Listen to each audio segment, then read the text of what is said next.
everyone. Today I have came up with a new video and this video will be informative for class 12 students जिन्होंने अपनी 12th के बाद अपनी graduation को carry forward करना है और वो चाहते हैं कि वो लोग किसी रिनॉन्ड यूनिवर्सिटी से ग्रेजुएशन कंप्लीट करें ताकि उनकी जो सक्सेस रेट है, अपनी ग्रोथ जो है वो लोग अचीव कर सकें. So I will be telling about each and everything related to CUET. I'll be covering each and everything about CUET which the NTA has been released till now, till date. जैसे ही कोई भी updation आएगी I'll let you know. So for that you have to subscribe the channel. So let's get started with the video. Now let us know कि हमारा जो ये exam है वो कैसा है और क्या क्या एग्जाम्स की बेसिकली डिटेल्स हैं कि हमारा जो एग्जाम है वो कैसा होता है एज सच थिंग्स. तो हमारा जो एग्जाम का मोड है वो हमारा ऑनलाइन रहता है. मतलब हमारा जो एग्जाम है वो कंप्यूटर बेस्ड टेस्ट होता है, हमें पेन पेपर टेस्ट नहीं देना होता है. एंड एग्जाम की जो ड्यूरेशन है, एग्जाम हमारा 2 स्लॉट्स में कैरी आउट होता है, स्लॉट 1 और slot 2. Slot 1 it would be like 3 hours and 15 minutes और ऐसे ही स्लॉट 2 का जो एग्जाम है वो 3 hours and 45 minutes होता है.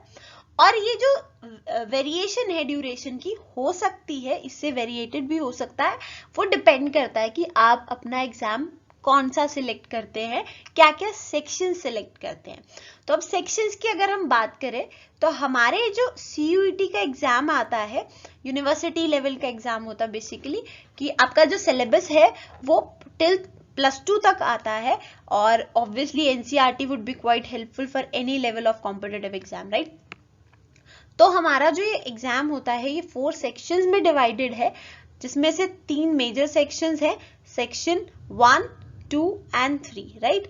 तो सेक्शन 1 के जो है there are 2 parts, section 1A and section 1B, right.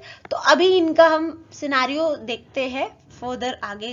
तो अब हम बात करें मार्किंग स्कीम की. The most important thing that every student must go for firstly कि उनका एग्जाम पैटर्न क्या होता है प्लस उस एग्जाम की मार्किंग स्कीम क्या होती है, क्योंकि एग्जाम को क्रैक करने के लिए आपको मार्किंग स्कीम का पता होना भी बहुत जरूरी है. तो यहाँ पे कॉम्पिटिटिवनेस बहुत हाई रहने वाली है, बिकॉज अगर आप कोई भी रॉन्ग आंसर सिलेक्ट करते हैं तो you have to face the negative marking. आपकी नेगेटिव मार्किंग होने के चांसेस क्या फॉर श्योरिटी ही है. और सपोज अगर आपको किसी चीज का आंसर नहीं आता, आप उसे अनअटेम्प्टेड छोड़ के आते हैं, तो आपको उसका कोई भी मार्क नहीं मिलेगा. इवन मतलब आपको मार्क्स ना तो नेगेटिव मार्किंग होगी और पॉजिटिव, तो why should it go for, right. तो level of exam it is for like class 12th. Obviously जो भी आप सब्जेक्ट्स लेंगे उसके हिसाब से you have to go for, right. उसके बाद है मीडियम ऑफ लैंग्वेज कि there are 13 languages that has been provided by NTA. अच्छा, NTA जो है वो एक ऐसी एजेंसी है जो CUET को कंडक्ट करा रही है. So that's why I am repeating it again and again. तो NTA नेशनल टेस्टिंग एजेंसी होती है, ये काफी सारे कॉम्पिटिटिव लेवल के एग्जाम्स को कंडक्ट कराती है. तो इनका जो कॉम्पिटिटिव लेवल होता है वो भी थोड़ा सा हाई रहता है. तो स्टूडेंट्स को उसी हिसाब से प्रिपेयर करना चाहिए. अगर आपकी preparation according to syllabus and according to your exam pattern होती है तो it would be like just best combo, right. तो यहाँ पे हम वापस आते हैं. Medium of language there are 13 languages that have been provided by NTA कि आप इन 13 लैंग्वेजेस में you can go for the exam. And आप मैक्सिमम नंबर ऑफ टेस्ट जो हैं कितने दे सकते हैं, that are 9 number of test. जैसे अभी ये डोमेन स्पेसिफिक ये देंगे कि क्या चीजें होती हैं. तो let's move to the next slide. Now here comes the exam structure. ये स्लाइड भी काफी इंपॉर्टेंट है क्योंकि आपको अपने एग्जाम के लिए प्रिपेयर करना है, तो आप इसी के बेसिस पे एग्जाम के लिए प्रिपेयर करेंगे. तो जैसे मैंने पहले बताया था कि जो हमारे सेक्शंस है वो 4 सेक्शंस हैं इस एग्जाम के। तो the very first section there are like 13 languages, जो अभी हमने पिछली स्लाइड में लैंग्वेजेस देखी, वही लैंग्वेजेस जो है, वही 13 लैंग्वेजेस की यहाँ पे बात हो रही है।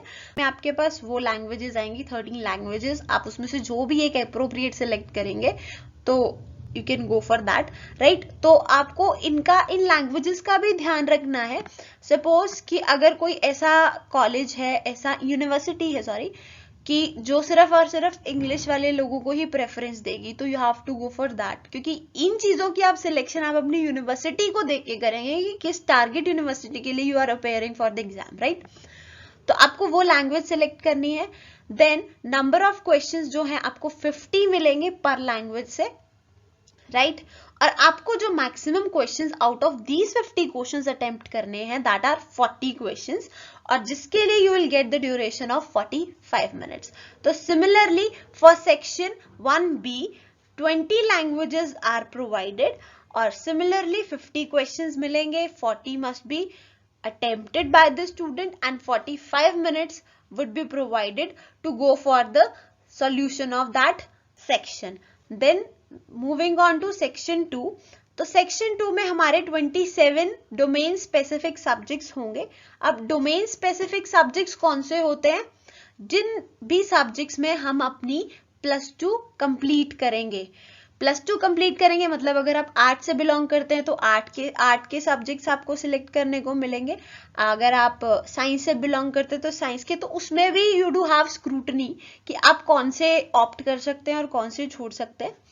तो आप उसके हिसाब से, आपको जो भी यूनिवर्सिटी सिलेक्ट करनी है उसके हिसाब से ऑप्ट करनी है, उसके हिसाब से आप स्पेसिफिक सब्जेक्ट्स को चूज करेंगे। और अगेन आपको 50 क्वेश्चंस ही मिलेंगे सॉल्व आउट करने के लिए, और उसमें से आपको 40 को अटेम्प्ट करना है, और अगेन आपको 45 मिनट्स ही मिलेंगे इस सेक्शन को भी सॉल्व आउट करने के लिए। Then we come for section 3। Section 3 जो है वो जनरल टेस्ट है। जनरल टेस्ट, अब कुछ यूनिवर्सिटीज जो है जनरल टेस्ट की डिमांड नहीं करती हैं, कुछ यूनिवर्सिटीज करते हैं। तो आई वुड प्रेफर कि आप जनरल टेस्ट भी जरूर दें, क्योंकि सपोज अगर आपने एक ऐसी यूनिवर्सिटी का टारगेट रखा है जो जनरल टेस्ट नहीं लेती, जिनकी प्रेफरेंस में नहीं है जनरल टेस्ट, आपका किसी ना किसी कंडीशन की वजह से वहां पे एडमिशन या वहां पे सिलेक्शन नहीं हो पा रहा, तो you can have some other options, right. तो ऑप्शंस हमेशा रखने बुरे नहीं होते, there must be some backups. तो उस बैकअप के लिए you can go for like general test also.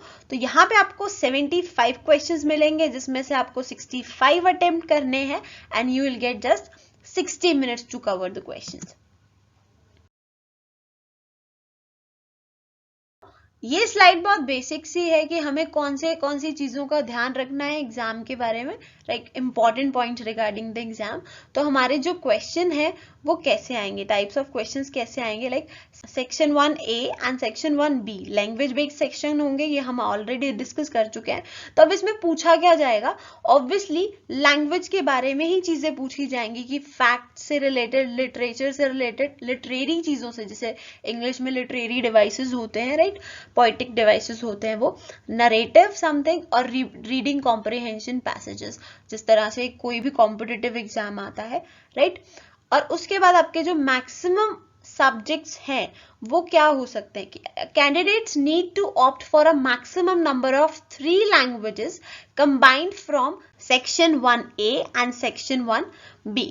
और जो आपकी थर्ड लैंग्वेज है वो आप डोमेन स्पेसिफिक सब्जेक्ट से related you can go for that. आपको 3 लैंग्वेजेस जरूर सेलेक्ट करनी है फर्स्ट सेक्शन में से। तो और अब सेकंड सेक्शन के लिए ऑब्वियसली आपके पास जो है 27 सब्जेक्ट ऑप्शंस प्रोवाइडेड हैं आपको, और आपको उसमें से maximum you can go for 6 subjects, right. उससे ज्यादा नहीं करेंगे, और जो भी यूनिवर्सिटी के लिए अप्लाई करना चाहते हैं उसकी रिक्वायरमेंट के हिसाब से you have to go for, right. तो कुछ यूनिवर्सिटीज जो हैं वो सिर्फ 3 सब्जेक्ट्स को ही मैंडेटरी रखती हैं। तो उस केस में अगर आप 6 सब्जेक्ट्स ऑप्ट करते हैं, सपोज आपको लगता है कि आपको थोड़ा थोड़ा सबका कॉन्फिडेंस है, you can appear for the exam, तो जो बेस्ट 3 होंगे उनके मार्क्स जो है वो यूनिवर्सिटी सिलेक्ट करती है, एंड देन आपका एडमिशन ऑब्वियसली चांसेस बढ़ जाते हैं। तो उसके बाद जो डिफिकल्टी लेवल है वो ऑब्वियसली होगा ही, क्योंकि सिलेबस एक तो बोर्ड क्लास का सिलेबस है, और डिफिकल्टी लेवल तो एनटीए जरूर देता ही है, और सबसे बड़ी बात है जो आपको यहाँ पे नेगेटिव मार्किंग मिलेगी अगर आप रॉन्ग आंसर देंगे, तो ये सबसे बड़ा difficulty level. Then the next is maximum number of attempts. तो आप नंबर ऑफ अटेम्प्ट्स तो क्या ही देने, जो प्रीवियस ईयर वाले स्टूडेंट्स होंगे, just previous batch pass out होगा, वही स्टूडेंट्स एलिजिबल है सीयूईटी का एग्जाम देने के लिए। तो और जो एग्जाम का शेड्यूल है वो ऑब्वियसली जैसे ही नया नोटिस आएगा 2023 के लिए नोटिस आएगा, तो आई will B informing you about जो भी सिलेबस में चेंजेस होंगे, जो भी पैटर्न में चेंजेस होंगे, हम आपको time to time we are going to update it. So there are some CUET preparation tips. तो हमें किस तरह से कोई भी कॉम्पिटिटिव एग्जाम, सिर्फ सीयूईटी नहीं, कोई भी कॉम्पिटिटिव एग्जाम अगर हमें प्रिपेयर करना है, अगर आप अभी कर रहे हैं, फ्यूचर में भी करेंगे अगर, तो उसके लिए आपको जो है सबसे पहले तो एग्जाम का पैटर्न समझना है, प्लस उसका सिलेबस समझना है कि एक्चुअल में सिलेबस क्या है।